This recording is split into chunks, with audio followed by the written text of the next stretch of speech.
बलोचिस्तान में वारी जे तूफ़ान खां पोइ गजगोड़ सां बरसात बिजू किरण जे नतीजे में 2 ॿार फौत।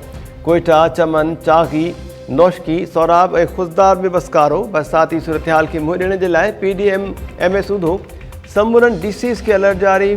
बलोचिस्तान जे वॾे वज़ीर पारां बहकरनि जे लंघनि ते आबाद माण्हुनि खे महफ़ूज़ हंधनि ते मुंतक़िल करण जी हिदायत। सिंध जे मुख़्तलिफ़ इलाइक़नि में सुभाणे खां 14 अप्रैल ताईं हल्की ऐं गजगोड़ सां बरसात जा इम्कान। किथे किथे वारीअ जो तूफ़ान बि अची सघे थो।